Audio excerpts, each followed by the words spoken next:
Good morning, friends. Once again, I'm Shivasto, Senior Faculty Member of Dr. Veerian Swarup Institute of Computer Studies, coming for one more session on personality development.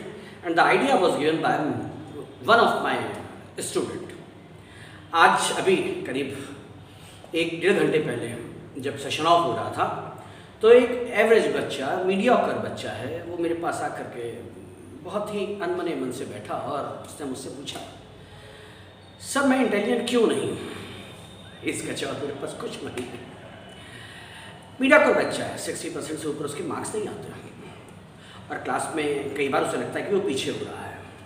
तो आज उसको counselling की ज़रूरत थी, शायद उसने मुझे उपयुक्त समझा और आकर के उससे सीधा सवाल पूछा, सर मैं इंटेलिजेंट क्यों नहीं हूँ? मैंने कहा बेटा हो सकता है आपके माता पिता इंटेलिजेंट ना रहे हों, हो सकता है वंश वेद में जो आपको जीन्स मिले हैं वो जीन्स इंटेलेक्ट को लेकर के थोड़े से कमज़ोर हो, तो आप इंटेलिजेंट नहीं है। इसको ये कोई बाधा नहीं है। कहते क्यों? सर सफलता के लिए तो इंटेलिजेंस की ज़रूरत होती है। तो मैं 2 मिनट को तो आश्चर्यचकित रह गया कि सफलता के लिए इंटेलिजेंस की ज़रूरत नहीं पड़ती है। किसी भी प्रकार से इंटेलिजेंस की ज़रूरत तब तक नहीं है जब आप सफल होना चाहते हैं। सफल होने के लिए कुछ और चीज़ ज़रूरत होती है और वो है इमोशनल इंटेलिजेंस। मुझे वर्ल्ड के सबसे बड़े साइकोलॉजिस्ट डैनियल गोलमैन तुरंत याद आया।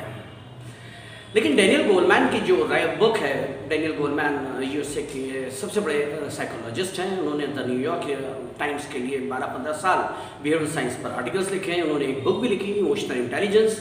मैंने कहीं उनको थोड़ा बहुत पढ़ा रखा है। उसी का नाट्य रूपांतरण करके हिंदी छात्रों के हिसाब से ये वीडियो बनाया है। अगर आप वीडियो के अंत तक बने रहेंगे तो आपको पता चलेगा कि सफल होने के लिए इंटेलिजेंस ज़रूरी है, लेकिन बहुत ज़्यादा आवश्यक नहीं है। लेकिन सफल होने के लिए जो ज़्यादा ज़रूरी चीज़ है वो है emotional quotient and emotional intelligence. आइए शुरू करते हैं। जैसे ही वो सामने बैठा था मैंने उससे तुरंत पूछा, क्या तूने बिल गेट्स और मार्क जुकरबर्ग का नाम सुना है? कहते हाँ सर, हम सॉफ्टवेयर लाइन के आदमी हैं। लेकिन ये दोनों बहुत ज़्यादा बुद्धिमान नहीं थे, औसत थे। फिर मैंने उन्हें समझाना शुरू किया, उस छात्र को समझाना शुरू किया और अब आप लोग भी समझना शुरू कीजिए। एक होता है इमोशनल इंटेलिजेंस, भावनाओं पर नियंत्रण।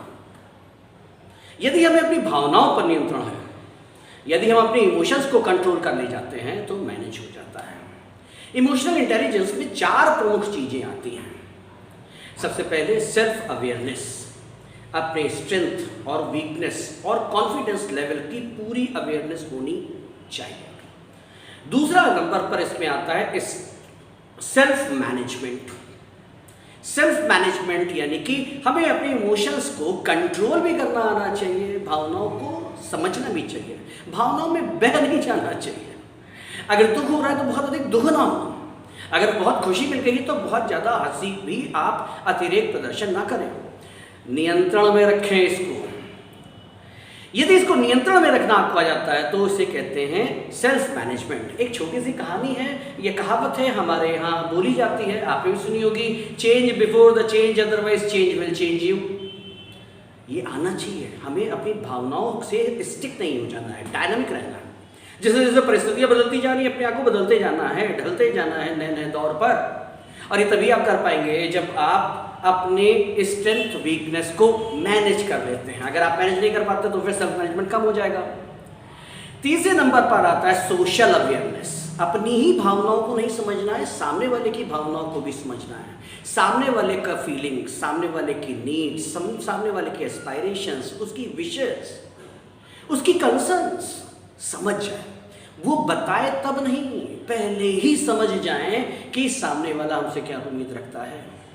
याद रखिएगा, अगर आपको सबसे सम्मान पाना है, जो पर्सनालिटी डेवलपमेंट की सबसे बड़ी अचीवमेंट होती है, तो सबसे पहले दूसरे की भावनाओं का आदर भी रखना होगा।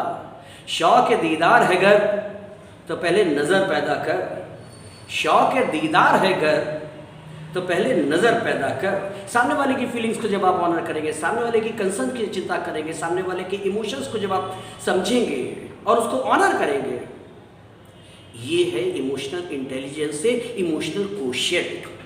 हमें इमोशंस ज़्यादा आते हैं, हम चीज़ों को ज़्यादा मैनेज कर ले जाएंगे। और लास्ट में आता है इमोशनल मैनेजमेंट में रिलेशनशिप मैनेजमेंट। रिलेशनशिप मैनेजमेंट चाहे वो ऑफिशियल हो चाहे वो घर में, कई घरों में रिश्ते नहीं चल पाते, इमोशनल क्वेश्चन कमज़ोर है, बॉसेस के साथ नहीं रह पाते, इमोशनल क्वेश्चन कमज़ोर है, कलीग के साथ तो अक्सर ही पंगा हो जाता है, इमोशनल क्वेश्चन कमज़ोर है। चलिए मैं अब इसको बेहद सरल करके आपको आपकी भाषा में समझाने की कोशिश करता हूँ। हम लोगों को अपनी माँ से ज़्यादा प्यार है क्योंकि उनके पास इमोशन सरप्लस है।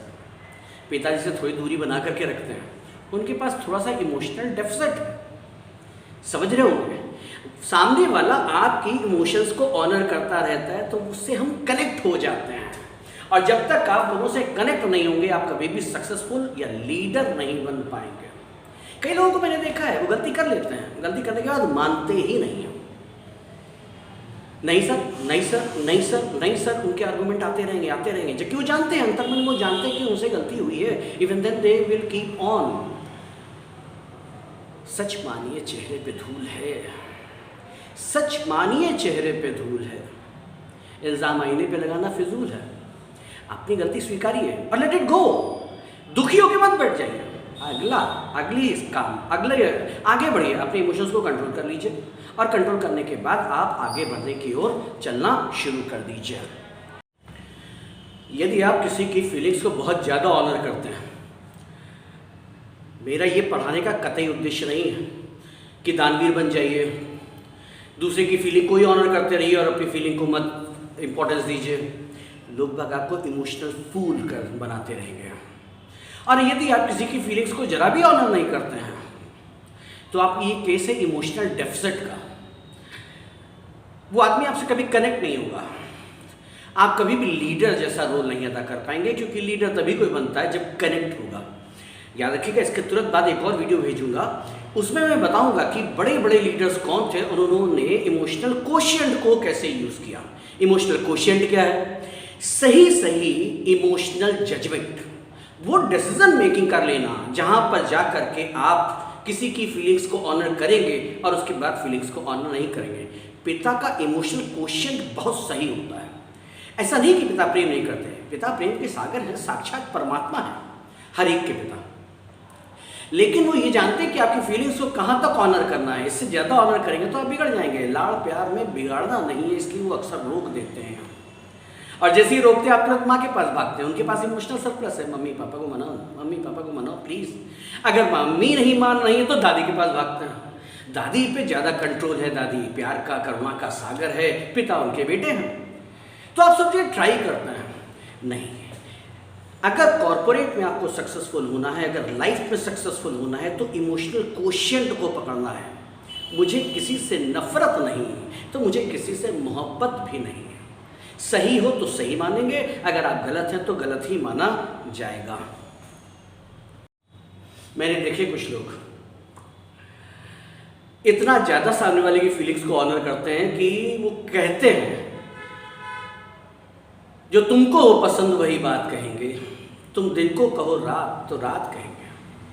वो सामने वाले को साक्षात परम ब्रह्म मानते हैं। सामने वाले ने जो कह दिया वही सही है, हमारी अपनी कोई ओपिनियन नहीं है, तुम जो कहोगे वो मान लेंगे।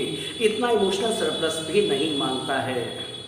और बॉसेस वो भी अच्छे नहीं होते जो ये कहते हैं, जिनके लिए कहा जा सकता है काट कर जुबां मेरी कहता है मुझसे वो जालिम, अब तुझे इजाज़त है हाल दिल सुनाने की। दरवाज़ा खोला, अंदर घुसे और तुरंत बॉस ने ऊपर देखा और पूछा क्या है। अब छोटा एम्प्लॉय बेचारा उनके सामने कहीं नहीं पाएगा। ये इमोशनल डेफिसिट है। और तुम दिन को कहो रात तुम रात कहेंगे, ये इमोशनल सरप्लस है। हमें क्या करना है? हमें वही करना है। हमें अगर किसी से नफरत नहीं तो हमें किसी से मोहब्बत भी नहीं। ये इमोशनल कोशिएंट है। मौलिक करके समझाने की कोशिश करते हैं जीवन क्या है। एक छोटा सा प्यारा सा बच्चा जो पढ़ने लिखने में बड़ा मेधावी, माता पिता की हर एक बात मानता है, सर नज़र झुका करके स्कूल जाता है, सारे होमवर्क करता है, नज़र झुका के घर आ जाता है, फिर शाम को सीधे कोचिंग पहुंचता है, वापस आ जाता है। मम्मी कहते हैं कि इतने बजे सो जाना है तो उतने बजे सो जाता है, इतने बजे उठना है तो उठ जाता है, इतना खाना है तो इतना ही खाता है। इस तरीके के बच्चे जो है वो पप्पू कहलाते हैं। नहीं, मैं राहुल गांधी की बात नहीं कर रहा हूँ, चलो नाम बदल देते, गोलू कहलाते हैं। ये गोलू हैं, ये बड़े अच्छे होते हैं। 10वीं में ये टॉप कर जाएंगे, 12वीं तक आते आते जिला टॉप कर जाएंगे, 12वीं के बाद इनका IIT में सिलेक्शन भी हो जाएगा। ये हो सकता है IIT में भी गोल्ड मेडलिस्ट बन करके निकले हैं, बाद में AIIMS में भी ज्वाइन कर लेंगे और वहाँ भी टॉपर ही बन करके निकलेंगे। ये कौन है? ये बेहद इंटेलिजेंट लोग बाग हैं। लेकिन प्रॉब्लम क्या है, ये गोलू है। प्रॉब्लम क्या है, इनको बड़ा पैकेज भी मिल जाएगा। शान से जब पहली बार जाएंगे और वहाँ पर साथ में कलीग बैठे हुए होंगे, ग्रुप में जब वो बैठा होगा तो ये बेहद शर्माइश सुद्धा वहाँ पर बैठा हुआ होगा। ये समझ नहीं पा रहा होगा कि किससे बात करनी है, कितनी बात करनी है, क्या बात करनी है।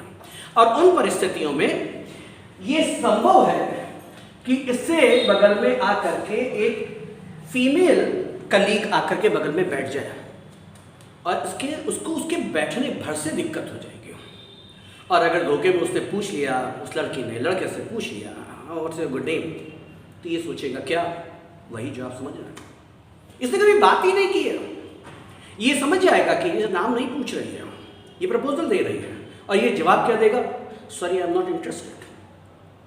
अब सब लोग हंसेंगे, वो लड़की इसको झिड़केगी, बदतमीज हो क्या, कहाँ से आ रही, नाम ही तो पूछा है। ये क्या है, ये इमोशनल इंटेलिजेंस नहीं है। इसके साथ एक लड़का और पढ़ता था, एवरेज मीडिया का 60% वाला, लेकिन अपनी ज़िंदगी को बहुत इंजॉय करता है, घूमता है, फिरता है, एग्ज़ाम आता है तो थोड़ा बहुत पढ़ा लेता है। इसका होमवर्क हमेशा नकल किया हुआ वाला होता है। मैं आप सबको प्रेरित नहीं कर रहा हूँ, मैं बता रहा हूँ कि जीवन का ये भी एक हिस्सा है। ये घूमता है, पार्टी करता है, किसी भी शादी को देखता है तो अंदर चला जाता है, थोड़ी देर डांस करता है, खाना वाना खाता है और चला आता है, कोई समझने वाला नहीं है। अपने जीवन को जीते समय इसने अपने जीवन के सभी आयामों से इंटरैक्ट किया है।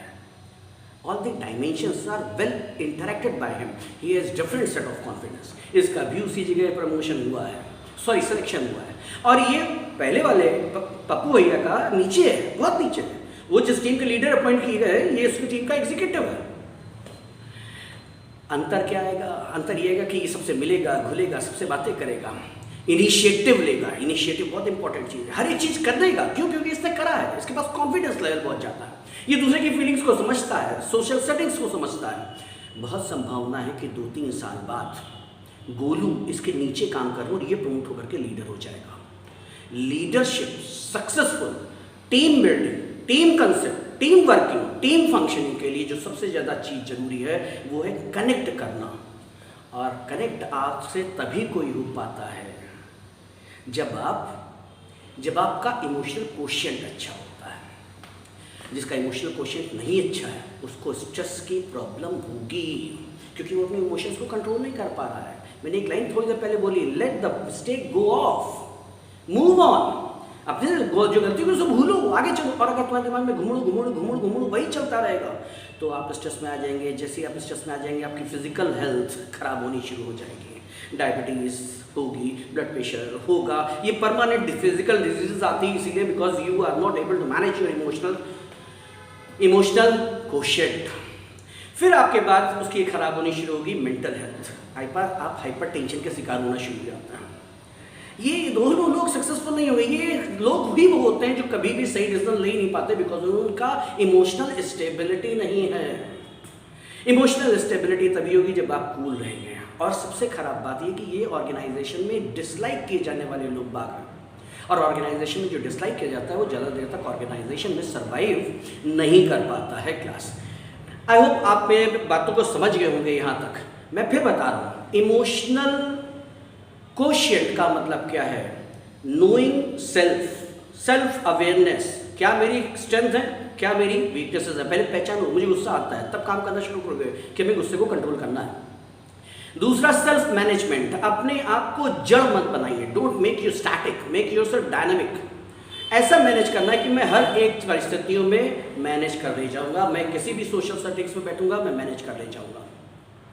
इसके बाद तीसरी चीज आती है दैट इज सोशल अवेयरनेस, दूसरे की भावनाओं को समझना। सामने वाले के चेहरे में लघु विकृतियां हैं, इसका मतलब इसे गुस्सा आ रहा, अभी बात नहीं करेंगे, अभी ये मुस्कुरा रहा है, अभी इनसे काम की बात करो, हामी हो जाएगी। लोगों के चेहरे को देख करके, लोग अपने चेहरे से बहुत बोलते हैं। काइनेसिक्स समझना होगा आपको, और काइनेसिक्स के जरिए बोलना भी आना चाहिए और काइनेसिक्स को समझना भी आना चाहिए। एक वीडियो बाद में बना करके भेजेंगे बॉडी लैंग्वेज, उस पर आपको काइनेसिक्स के बारे में सब कुछ बताएंगे, आप देखिएगा तो that will help you through out your life. ये वीडियो मैं यहाँ पर बंद कर रहा हूँ।